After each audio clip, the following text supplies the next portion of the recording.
Bom, saiu a Quest agora há pouco, a pesquisa Quest, que mostra uma recuperação na popularidade do presidente Lula. A aprovação do governo dele subiu para 48%, contra 49% que não aprovam. Está no empate, né, Eliane? E já lança uma expectativa para amanhã. Amanhã sai outra Quest sobre as eleições de 2026. Exatamente, né, Heisen? Em 6 meses, a distância entre aprovação e desaprovação caiu de 17 pontos para 1 ponto. Ou seja, o Lula chegou a ser mais desaprovado do que aprovado, 17 pontos.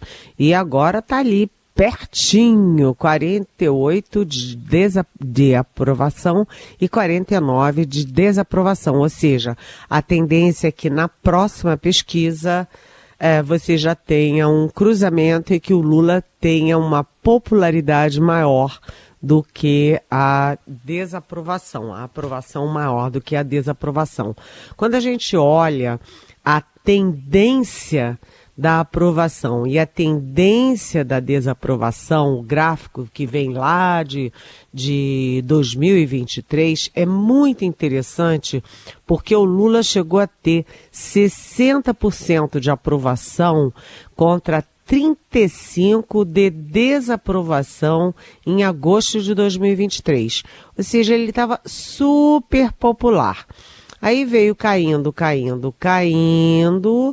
e quando chegamos em 2025, por causa principalmente da crise do PIX, né, a curva se inverteu e a desaprovação passou a ser maior do que a aprovação. Então, o Lula, que estava super popular lá em 2023, em 2025 estava muito impopular. E no pico, ele chegou a ter 57 de desaprovação contra 40 de aprovação. Como eu disse, 17 pontos. E agora está se invertendo novamente e a chance agora é do Lula ter mais aprovação do que desaprovação. Isso significa o quê? Significa o que a gente vem falando na Rádio Dourado, que o Lula joga parado. Isso aí não é efeito de grandes acertos do Lula, é efeito dos grandes erros do bolsonarismo. O bolsonarismo foi dando tudo de bandeja para o Lula, né? A questão ali dos ricos contra os pobres, quando o Lula queria aumentar a isenção do imposto de renda para a base da pirâmide, mas com compensação de imposto maior para o pico da pirâmide, né, para quem ganha mais, para os super ricos, né, a oposição, não pode, então deu para o Lula o discurso dos ricos contra os pobres. Depois aquela história do Eduardo Bolsonaro, né, que é inacreditável, ir para os Estados Unidos para jogar a maior potência do mundo contra o Brasil. Isso é um escândalo que não é só nacional, mas internacional. E, por fim, aquela bandeira dos Estados Unidos de uma manifestação bolsonarista. Pronto. Né, o Lula ganhou aí o fim daquela MP da blindagem de parlamentares, né, a PEC da blindagem, aliás, MP não, PEC lá no Senado. O Lula ganhou a votação por unanimidade da isenção do imposto de renda sem alterações, praticamente sem alterações na Câmara, e agora também começa a ser votado aquele pacote, trechos do pacote da segurança, que é também um tema bastante importante para a sociedade brasileira. Tudo veio caindo no colo do Lula, que, se eu fosse ele, acendia uma velhinha ali para São Bolsonaro, que tem dado uma força danada para ele. Sim. Só um detalhe. Um detalhe é que eu achei interessante que a maior recuperação do Lula está entre as mulheres, o eleitorado feminino, e os homens de 35 a 59 anos, ou seja, uma turma que ainda tem uma certa jovialidade, mas que tem mais experiência, mais informação. Muito interessante essa pesquisa e muito favorável ao Lula. Muito bem. Bom, detalhes também dessa pesquisa que a Eliane nos trouxe, você encontra lá no portal do Estadão. E nessa onda toda positiva aí para o presidente, a gente teve aí 2 ministros, né, Eliane, que tinham recebido ultimatos dos seus partidos, decidindo ficar no governo. O André Fufuca, lá no esporte, e ele é do PP, e pelo União Brasil, o Celso Sabino, no turismo. Pode ser mais um sinal aí da recuperação do presidente, essa decisão desses 2 ministros? Com certeza, né? Se no início do ano a gente discutia se o Lula teria ou não condições de ser candidato, todo mundo ainda apostando no Fernando Haddad como candidato da esquerda, hoje ninguém nem fala mais do Fernando Haddad, todo mundo já aposta as suas fichas no Lula, que acaba, neste momento, de se tornar candidato único, né? É o candidato único, porque nem os partidos deles levam a sério a candidatura do Ronaldo Caiado, do Romeu Zema, mesmo do Ratinho Júnior, e o Tarcísio Gomes de Freitas, que é, na realidade, o grande candidato do outro lado, do candidato da direita, o Tarcísio ou truca, ou é verdade, mas enfim, o que ele diz é que ele não será candidato à presidência e sim à reeleição ao governo de São Paulo. Portanto, o Lula, que nem seria candidato, nem teria condições de ser candidato, agora é candidato único. E ele está aproveitando muito bem essa onda, que foi bastante reforçada com a conversa, o telefonema entre ele e Donald Trump. 30 minutos de gracinhas e simpatias, abrindo caminho para negociações sérias na área de comércio, de cooperação, etc., com os Estados Unidos. Então, Lula aproveita bem e aí joga duro com o Centrão. E está peitando o Centrão, aliás, com a ajuda dos 2 ministros, né, com o Fufuca e o Celso Sabino dizendo que vão ficar no governo, até porque, cá para nós, né, ser ministro tem muito mais visibilidade e é muito melhor negócio para quem vai disputar eleições no ano que vem do que voltar para a planície na Câmara, né? E agora, qual é o esforço do Lula? Rachar o Centrão e rachar também União Brasil e PP, que estavam rompendo, fizeram uma federação e estavam rompendo com o governo. Mas muita gente dentro dos 2 partidos, primeiro quer ficar com o candidato mais forte para 26. Segundo, quer manter não apenas os ministérios, mas também os ótimos cargos, os cargos robustos que os 2 partidos têm na estrutura do governo federal. Portanto, o Lula agora está com a faca e o queijo na mão, não apenas para ganhar projetos, ter vitórias no Congresso, mas também para estancar uma rebelião no Centrão, particularmente na Federação PP União Brasil. Seguimos com o Jornal Eldorado e análise política, direto de Brasília com Eliane Cantanhede. Bom, Eliane, a gente teve aí o Senado ontem, a confirmação por parte do presidente Davi Alcolumbre, de Renan Calheiros como relator da isenção do imposto de renda para quem ganha até R$5 mil. E o Renan mesmo disse que vai fazer de tudo para que a matéria não retorne para o crivo dos deputados. Ficou claro um recado que ele mandou para o desafeto dele lá em Alagoas, o adversário Arthur Lira, que foi relator na Câmara. Vamos ouvir o que ele disse. O que tiver que ser modificado, vai ser modificado sim. Nós vamos fazer tudo, no entanto, para que a matéria não volte para a Câmara dos Deputados. Porque lá na Câmara dos Deputados ela serviu, lamentavelmente, como instrumento de chantagem e de pressão contra o governo e até sobre a pauta do Poder Legislativo. O que a sociedade quer é que se vote, que se aprecie, que se delibere sobre essa agenda do seu interesse e que tem na isenção do imposto de renda exatamente a principal matéria. Bom, Eliane, agora é isso, né? Tem uma disputa aí de protagonismo, mas deve passar lá no Senado, né? Pois é, e o Renan Calheiros falou isso claramente, que é um canhão contra o Arthur Lira, mas o Arthur Lira já reagiu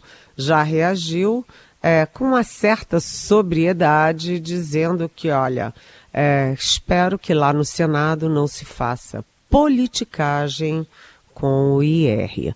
Ou seja, é politicagem de lá, politicagem de cá, e a guerra política eleitoral em Alagoas está aí dentro do Senado e da Câmara, dentro do Congresso. Com o seguinte detalhe, os dois, né, tanto o Renan quanto o Arthur Lira, estão aprovando o mesmo projeto.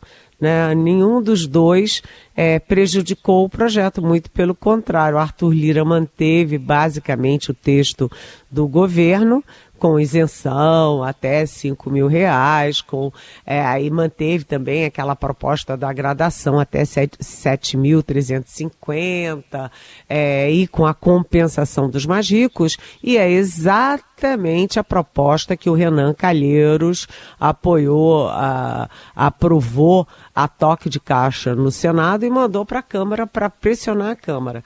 Ou seja, eles brigam, mas em cima de um mesmo projeto, e esse projeto tem tudo, portanto, para ser aprovado no Senado. Mas eu ri muito ontem quando eu vi que o Davi Alcolumbre botou o Renan Calheiros como relator. Por quê? O Davi Alcolumbre, que diferentemente do Hugo Mota na Câmara, tem muita força no Senado, ele tem força política e ele botou a pauta da blindagem para votar, derrubou a pauta sem mandar para a Câmara, sem precisar de coisa nenhuma, acabou essa história de blindagem de deputado e senador. Depois o Davi Alcolumbre também disse, Renan, manda a ficha aí nesse projeto do imposto de renda para pressionar a Câmara. Deu certo. Agora ele põe o Renan Calheiros para ser relator do imposto de renda, ali da isenção do imposto de renda. Ou seja, o Davi Alcolumbre tem sido um aliado muito forte para o Lula, com o seguinte detalhe, né? O Davi Alcolumbre é do Centrão e a gente acabou de falar do esforço e da energia que o Lula agora está gastando para rachar o Centrão e manter boa parte desse grupo que eu sempre chamo de direitão. E o Davi Alcolumbre faz parte desse esforço do Lula. Agora, uma outra curiosidade, gente, é que é curioso isso, né? Ninguém falou, ninguém repercutiu, ninguém deu muita bola para aquele punhado de gente que foi ontem na manifestação a favor da anistia lá na esplanada dos ministérios. Né? Na verdade, era tão pequena que o próprio organizador, pastor Silas Malafaia, reconheceu. Assim como a anistia virou dosimetria, a manifestação virou só caminhada. E olha, era tão pouca gente que nem repercutiu. Enquanto lá fora, né, o Jair Bolsonaro não põe mais povo na rua, dentro do Congresso também ele já não está fazendo chover. Quem está ganhando todas agora é o Lula, é o governo, com o apoio, por exemplo, e firmemente do Davi Alcolumbre. Bom, por outro lado, como nem tudo são flores, né, Eliane, a gente vê o governo com uma dificuldade para aprovar aquela medida provisória que aumenta alguns impostos, né, sobre aplicações financeiras, teve que recuar da taxação das bets e o prazo termina hoje, senão vence a medida provisória. Pois nem tudo são flores para o governo, né? Até porque são duas coisas diferentes. Quando a gente fala na polarização bolsonarismo, lulismo, né, é uma questão política, ideológica e de conveniência. Então, o Lula está ganhando todas e o bolsonarismo está perdendo todas. Mas quando a gente discute a questão da arrecadação, da taxação e das bets, a gente cai num outro campo que não tem nada de ideológico, é dinheiro no bolso, é interesse, é lobby. E as bets têm um lobby poderosíssimo.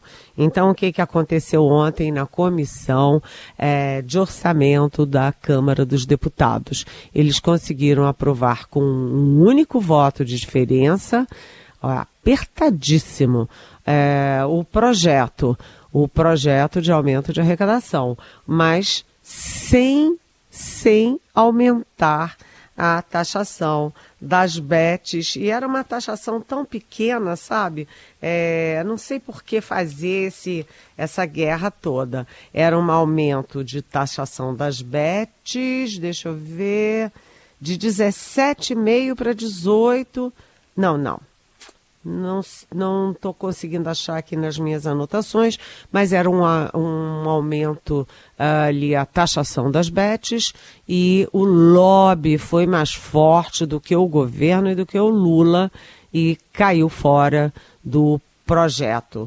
E é como você disse, Heisen, o governo está ali no fio da navalha. Por quê? Porque o prazo de validade da medida provisória para aumentar a arrecadação é hoje. Se não for aprovado hoje, tanto na Câmara, no plenário da Câmara, quanto no plenário do Senado, a medida provisória caduca, ou seja, caduca significa morre, deixa de existir. Então, o que o governo fez? Olha, vamos perder os anéis, que são as bets, e vamos manter os dedos. E aí o governo está tentando compensar essa perda de arrecadação com as bets, aumentando de 17,5% para 18%. Aí sim, eu estou lendo aqui as minhas anotações corretamente, de 17,5% para 18% a taxação sobre o rendimento das aplicações financeiras. Atenção, não é sobre a aplicação financeira. Se você aplica 100 e você tem ali um rendimento de 3, essa taxação de 18% será para os 3, não para os 100 que você está aplicando, né? E com isso, o governo também negociou com a Câmara para não ter aumento de 5%, criação de 5% de imposto para a LCA, a LCI, que são as aplicações na agricultura e na indústria. Então, esses 5% na LCA, por exemplo, caíram. E agora é uma questão de não apenas aprovar rapidamente ainda hoje, como manter a arrecadação, porque o projeto, do jeito que está, já tira do governo pelo menos 3 bilhões, pelo menos, que é o cálculo do governo. Mas os especialistas dizem que é bem mais do que isso, a perda com as mudanças feitas na Câmara.